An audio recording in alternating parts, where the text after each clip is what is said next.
أعوذ بالله من الشيطان الرجيم بسم الله الرحمن الرحيم يا أيها الذين آمنوا ادخلوا في السلم كافة ولا تتبعوا خطوات الشيطان إنه لكم عدو مبين صدق الله العظيم.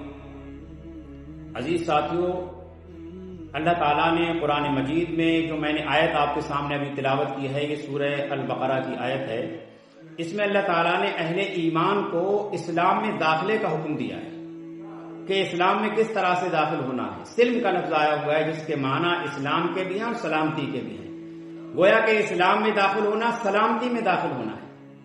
تو ایمان والوں کو حکم دیا جا رہا ہے کہ پورے کے پورے اسلام میں داخل ہو جاؤ، یعنی تمہارے جو اعمال ہیں وہ جزوی نہ ہوں کہ بعض چیزوں پر آپ اسلام کی عمل کر رہے ہیں اور بعض چیزوں پر عمل نہیں کر رہے ہیں.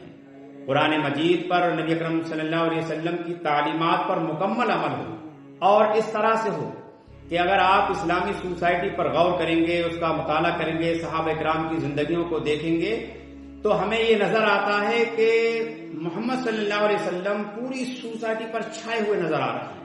وہ کس طرح؟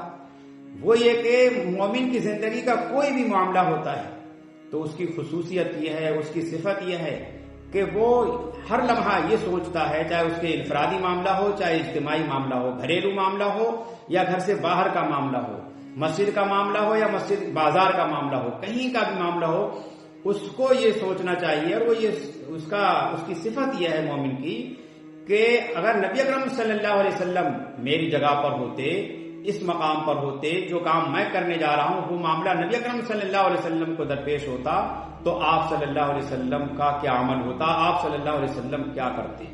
تو گویا کہ وہ ہر معاملے میں نبی اکرم صلی اللہ علیہ وسلم کی سیرت سے، آپ کی زندگی سے رہنمائی حاصل کرتا ہے. اور کیوں نہ ہو، اللہ تعالیٰ نے قرآن مجید میں فرمایا ہے لقد کان لکم فی رسول اللہ اسوۃ حسنہ. رسول اللہ صلی اللہ علیہ وسلم کی زندگی میں تمہارے لیے بہترین رہنمائی موجود ہے، کامل نمونہ موجود ہے، اور شیطان کے نقش قدم پر چلنے سے اس میں روکا گیا ہے. شیطان کے نقش قدم پر چلنے کا کیا مطلب ہے کہ شیطان آہستہ آہستہ گمراہی کی طرف بندوں کو لے جاتا ہے. بعض چیزیں جو انسان چھوٹی سمجھتا ہے وہ آہستہ آہستہ جب انسان اس پر دوام اختیار کرتا ہے، چھوٹے چھوٹے گناہ جب کرتا رہتا ہے تو پھر بڑے گناہوں کے لیے بھی ہمت اس کے اندر ہو جاتی ہے. اور شیطان کے بارے میں کہا گیا کہ وہ تمہارا کھلا ہوا دشمن ہے، اسے دشمن ہی سمجھو. اسے دشمن سمجھنے کا مطلب یہ ہے کہ شیطان جن چیزوں سے خوش ہوتا ہے ان سے بندہ رک جائے.